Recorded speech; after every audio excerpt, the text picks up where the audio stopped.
Love this podcast? Support it and sponsor today. Simply head to ozcastnetwork.com for details. Ozcast.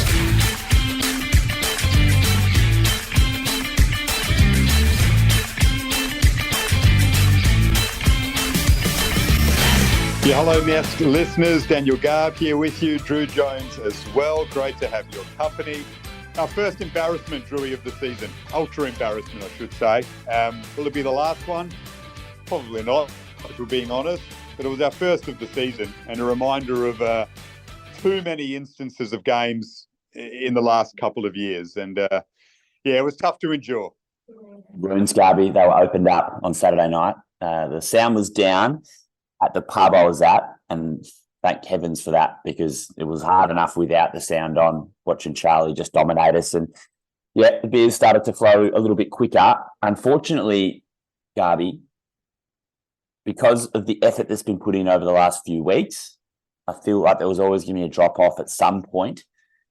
And the lack of numbers, obviously concerning for us. And then Carlton, the perfect storm of they needed a win.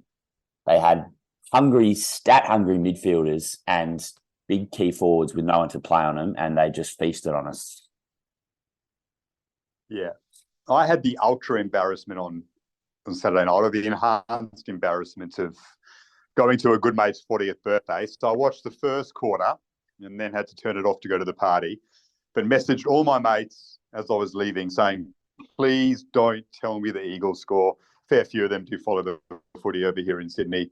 Please don't tell me the score. Yes, I know we'll probably lose, but I want to watch it all. It's close to quarter time. Just don't say a word. Yeah, no worries, mate. No worries. And I can imagine how much they were probably laughing behind my back as they were checking the scores at the party. And they just saw the margin rising and rising. And a couple of times they went up to me during the night saying, you're really going to watch the whole game? Like, you've had a few drinks, it's late. It's been a bit of a loose night. Yeah, I'll watch it. No worries. And now I can recall moments of them laughing behind my back. Like, if I think back to little instances, I'm like, oh yeah, they're probably laughing at me there, like as if I'm going to watch it while we're being thumped by 100 points. And as I got back on the couch in the early hours of the morning, I must concede that I didn't watch the entire game because it just got too hard to bear at that stage of the night. I flicked through it some stages just to see if we kicked a goal to watch that moment back. But yeah, it was very tough to sit through, and you're probably right. It was the kind of game that was coming, but a shame because our effort has been so good so far. And even if you expect a loss, we've really been enjoying us taking it to teams and fighting against them. But there was none of that. It was pitiful and paltry, and the knives have come out afterwards, Drew, which is no great surprise. We'll get into a bit of that in a moment. But it seems as if the team is on watch ahead of Richmond at the G on Saturday.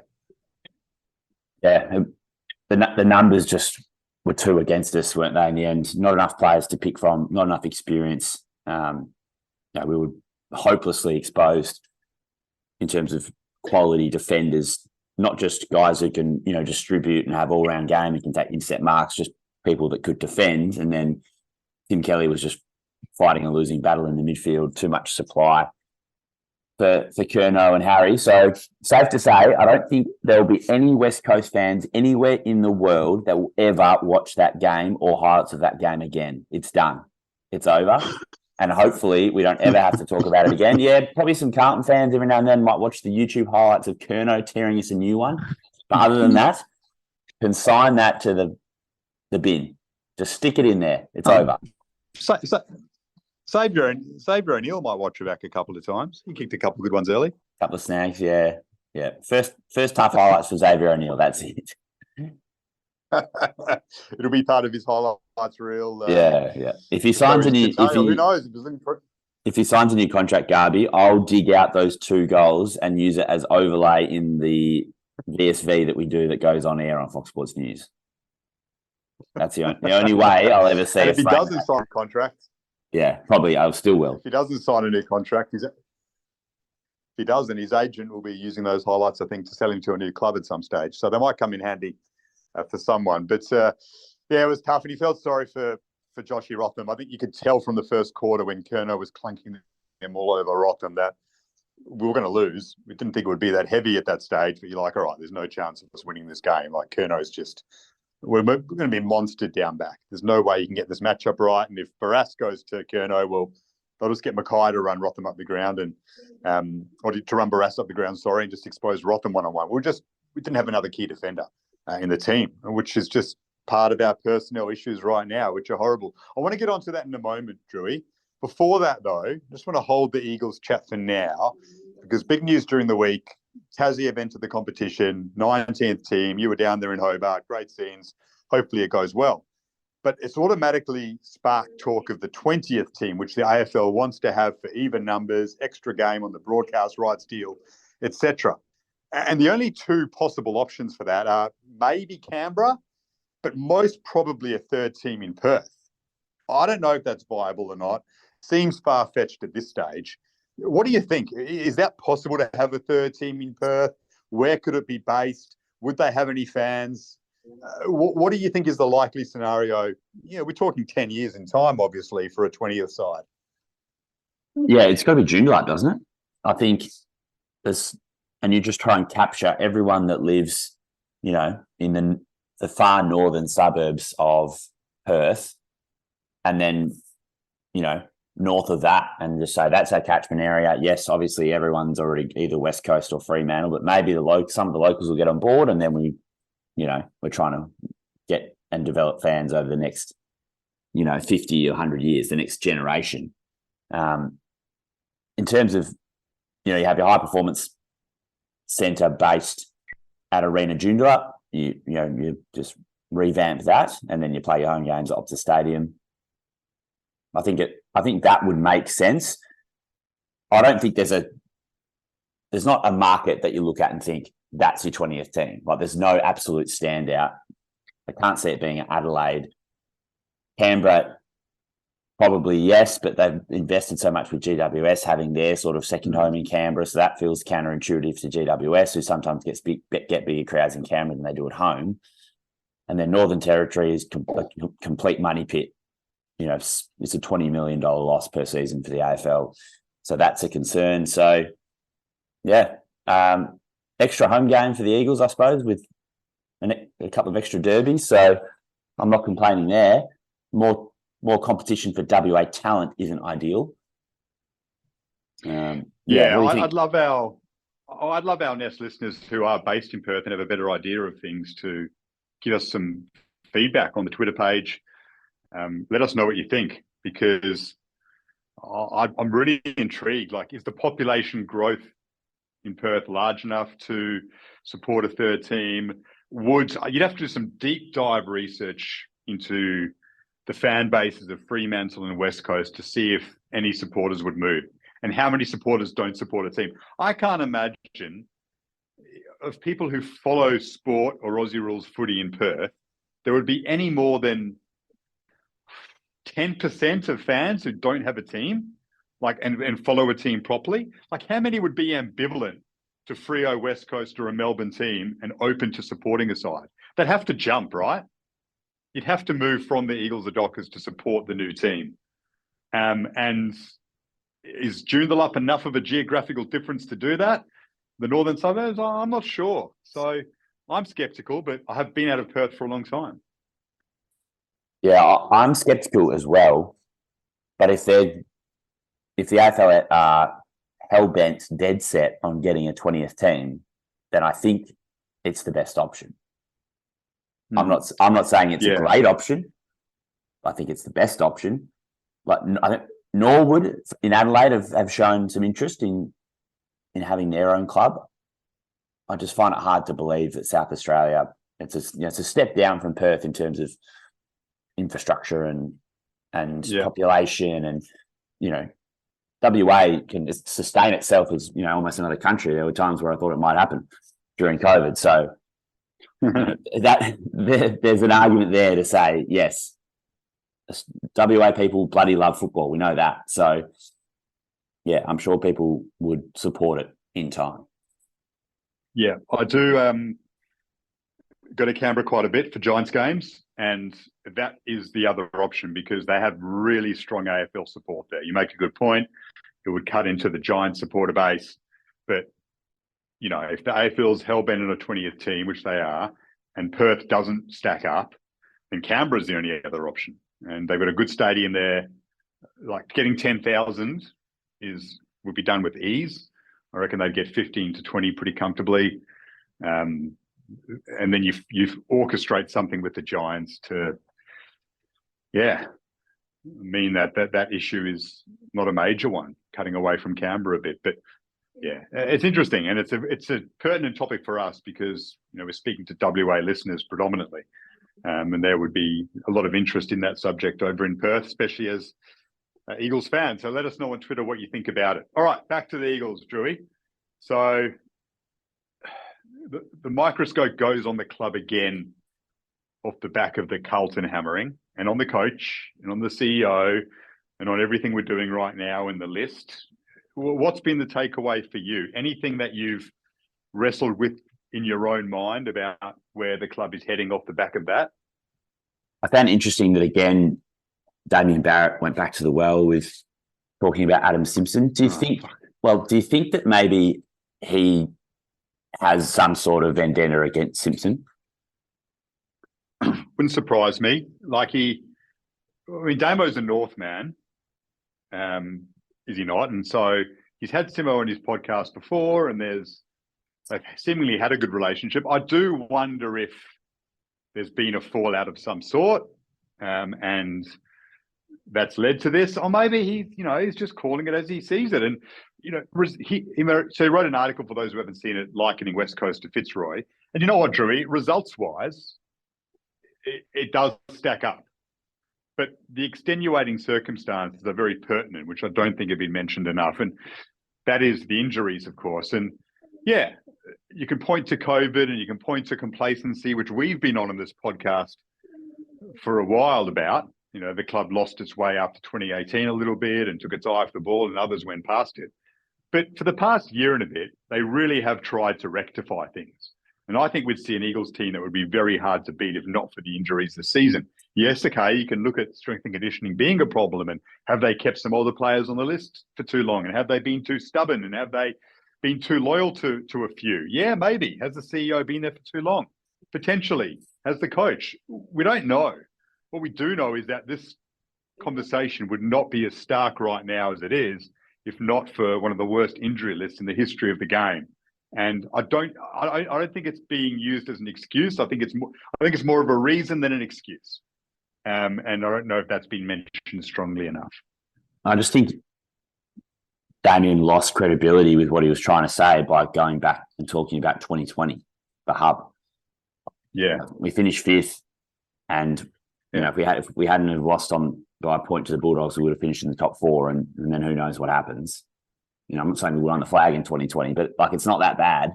We were in finals contention 2/3 of the way through season 2021. So yes, injuries, COVID, and the game plan was a bit stale, plus a few other things, throw it all together. And it's been, the last 40 games have been pretty catastrophic in terms of win-loss.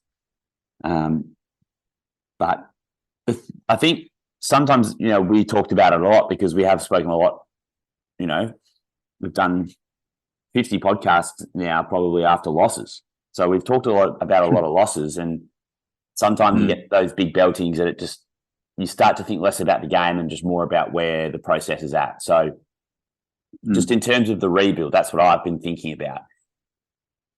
Do you think that with Tassie coming in, there is a need for West Coast to say, all right, we need to actually get a wriggle on here and cut back really hard, sort of Hawthorn style, what they've done to get more youngsters in? So I like the idea of mixing experienced older players with young ones, and then you've got some 25-year-olds sprinkled through as well. I like that mix because I think that's the best way to rebuild a club, is by them learning off good players, learning how to win, learning how to prepare through the week, all that sort of stuff. Putting a bunch of young players together doesn't generally work. But our list just isn't quite, it hasn't transitioned yet. We've still got a lot of those senior guys. So do we have to get more aggressive to get this rebuild going, knowing that there's going to be it's going to be a little bit harder to bring talent in from, probably 2026 onwards. Yeah. I don't think we need to strip it all the way back to ground zero like Hawthorn. I don't necessarily think that's the best way to be successful. And I understandably agree with that based on what you've just said. I think naturally we're going to go that way, Drewy. Like, Shuey's going to probably retire at the end of the season, if not one more. Hearn's gone at the end of the season. Natanui, does he play on after this year? Like, doubtful. I don't see Gaff playing on after this year, certainly not at the Eagles. So you're getting up to 5 or 6 players already who are probably going to move on naturally at the end of the season or be bit part players on heavily reduced deals if they do stay on. So within the next 2 years, they're all going to be gone anyway.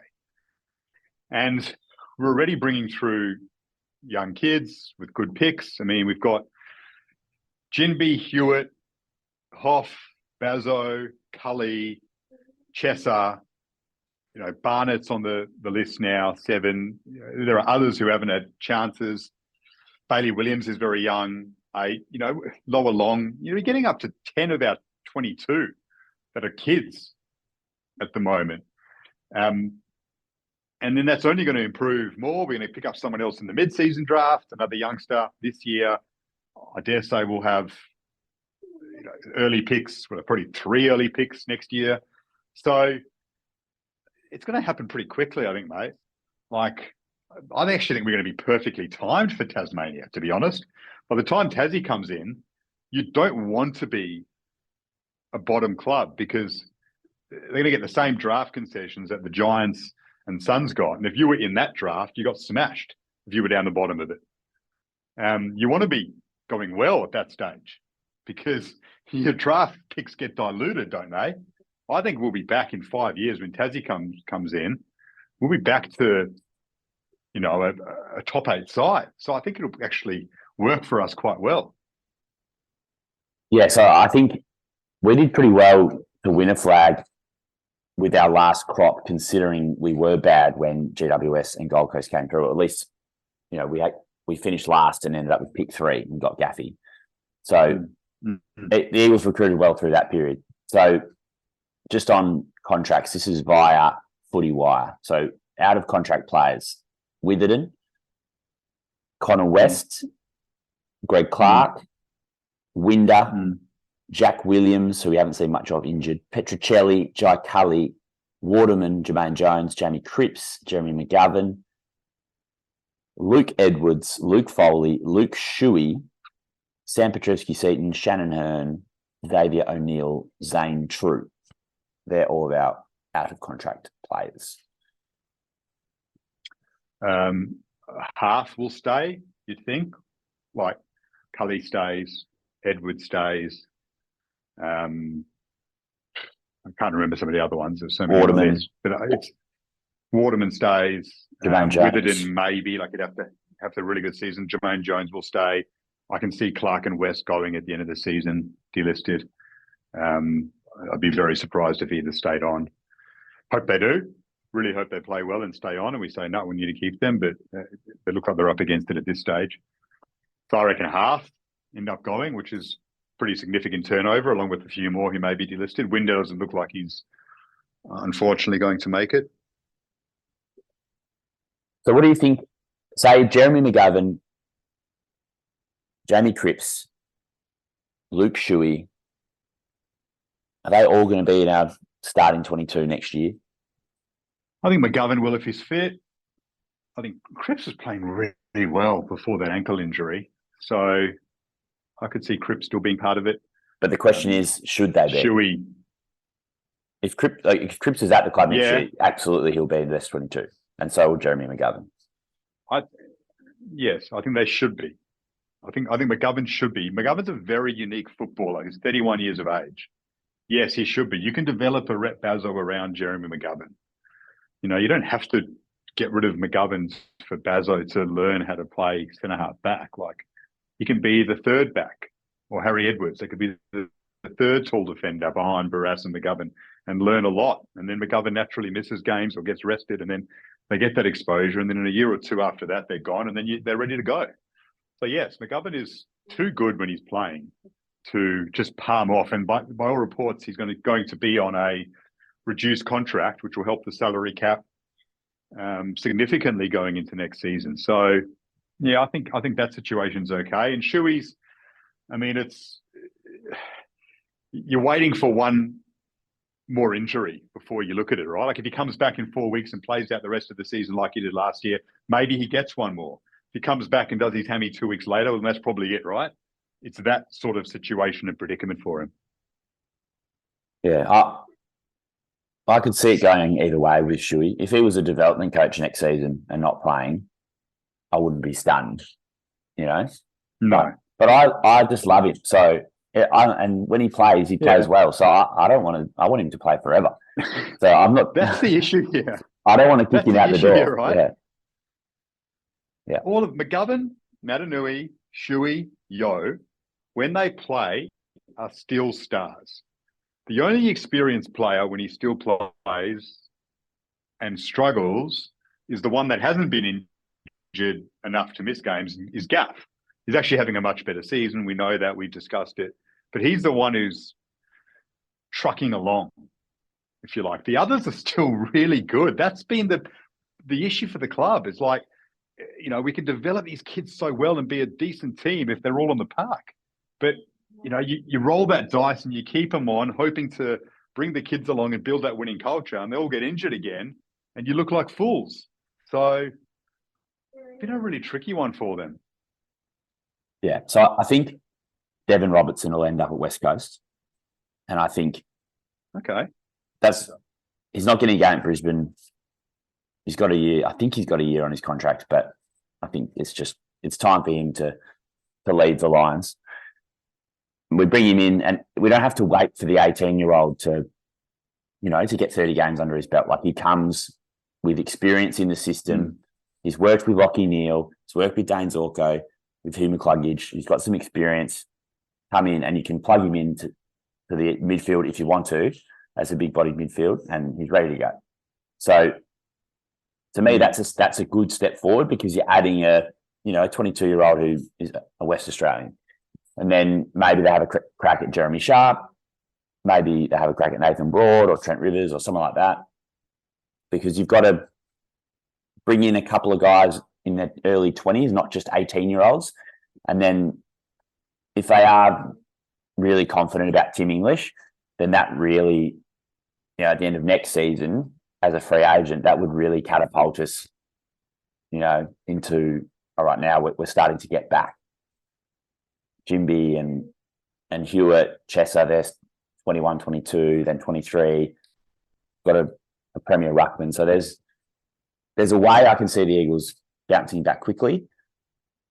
But I was just interested in just talking about the style of rebuild that we're going for. It seems to me that we're going to do the retool on the run, try and bring in some gun West Aussies and furnish that with good young 18-year-olds who've got talent. To me, that's the right way forward. I was just interested to see what you think. No, I like it that way. You keep picking guns at free agency's changed everything. That's where the game has changed, which is why I don't think you have to do what Hawthorn have done. And that's why Geelong were able to win a premiership quickly after dipping. That's why Sydney were able to get back to a grand final quickly after dipping, because free agency allows you to pick up experienced players far more easily than you could in the past. So we can keep all of our draft picks, or the majority of them, and pick off a Nathan Broad as a free agent at the end of the season, which seems likely, and another one perhaps, without losing our early picks, like we got with Jaden Hunt. So I get a little bit worried when I hear about us going after Tim English and Aaron Norton, as much as I would like them in the team. And Ruckman's a bit different with English, and he's arguably the best ruckman in the game, and he's still young enough that he can play for another 5 to 7 years at a high level. But I don't want to give up our first pick, Drewy. That's our problem. So, and I hear about us being linked to Jackson. I shudder at the thought about getting Jackson and giving up Shinby, which we would have had to do. So that's my only worry. My guess would be that there'll be a lot of talk about Norton, but ultimately it's probably just driving up his contract price, which he'll sign up at the Bulldogs. Yeah. I can't see West Coast selling the farm for Norton when we've got Oscar Allen. That to me seems nonsensical. Yeah. I could see Freo doing it. English is different though. English What is about yeah. I can see Freo doing it because that's just the most Freo thing ever. Just trade 3 first-round draft picks and get Norton, and he'll kick 40 goals a season. Yeah. But Tim English is a free agent, so that's different. And yes, throw the kitchen sink at him. We're going to have space in the salary cap, and the bloke looks like Dean Cox right now. And I would personally enjoy having Dean Cox back on our team. So, yeah, that's a no-brainer for me. Yeah, I just don't want us to give up too many early picks, but maybe the club can work around that. I also worry you give up so much for a ruckman, and then they're just a little bit more susceptible to injuries at times, and they, cop a bad injury and they're out, and you think, oh, we're giving up everything for, a player like that, and it sets you back. But yeah, he is special, so it would be exciting. You do laugh at the Jackson move now for Freo. Like, don't get me wrong, he's a lot of talent, but he's a ruckman, and they're playing him up forward, and he can't catch a cold up forward. He just doesn't have forward craft. Like, it's looking like a silly move with Sean Darcy there. It's really, I think it set them back a lot. I think it's a move that, unless they can find a way to play Jackson on the ball, is not going to work out as they intended with the amount they're paying him, which is pertinent because it takes up your salary cap, and the picks they gave away. I don't think he's ever going to be a dominant forward. Yeah, they just thought this guy's going to be great. Let's get him in, but there didn't seem to be a lot of, not as much thought about how he would fit in, especially with Sean Darcy, who's an absolute gun. Anyway, if we get English as a free agent, then we don't have to worry about giving up all those picks and ending up in a situation like Fremantle with Jackson. So ideally, that's the way it all pans out. We're running out of time here, Garby. So today Simo said Campbell Chess is going to travel as an emergency for the game against the Tigers, so I can get back amongst the team, maybe the sub. But we're a bit short this week. Yeah. Well, Richmond is struggling, we know that, but they're going to view it as a chance to get their confidence back. So, I can see our effort being a whole lot better because we were embarrassed last week. So I could see it being a Geelong, Port Adelaide type loss from weeks before, like 40-pointer. We hang around that mark. We kick a few and it looks like it's going to blow out to bring it back, but I don't see it being any better than that, unfortunately. You? I think Richmond are pretty bad right now. So we don't have Tom Lynch to tear us a new one. I think he kicked 7 goals, 6 or something against us in one of the games last year. So, I think we can stay with him. I think it might end up being 5 or 6 goals. Yeah. Taranto and Hopper. Taranto's going pretty well for them, winning a lot of ball. Hopper in there's a good player. So Kelly and Sheed and Jinby are going to have to fight it out there. And if they can put up a good fight, then, we can maybe hurt them the other way. Then they're not confident, but we have to start well. Like, you've got to start really well. And then I could see Dusty having one of these games, to get his confidence back and have some fun again. I can see him cutting loose, unfortunately. Who plays on Dusty if he operates around half forward? Who's our best option? Duggan, probably? Let's go Noah Long. Get Zach Langdon on him. I think Duggan might be the best option. Yeah. Hey, Simo said today that they're going to rotate the captaincy in the second half of the season, or while Shuey's out. So, any other options other than Duggan and Oscar Allen? They look like the next two if they're going to rotate around Barras to give others some experience. Looks like Allen and Duggan. Anyone else that you can think of? Oh, you put me on the spot. Not Darling. Maybe Tim Kelly for a game or so. Oh yeah, Tim Kelly. Don't mind Kelly. Yeah, don't mind it. See if he's already leading from the front when the chips are down right now. He's having a bloody great season. Matt, I wonder if that would even enhance that for him. Yeah, interesting. Yeah, I reckon Oscar Allen deserves it the way he's playing. Oscar Allen's going to kick a bag. I reckon 4-5 plus. They haven't been defending that well. Dylan Grimes not playing that well. They've got young guys down back. I reckon he could cut loose, bit of space at the G, just hit him up, let him get to work. Yeah, Jack and Oscar, that'd be nice. And yeah, we'll go in with optimism as we always do. And let's hope we can give them a big scare at the least. Drew, it's been fun, mate. Good chat. And thanks everyone for listening. And please give us your feedback. Keen to hear your thoughts on the 20th team and other matters around the Eagles. Go Eagles!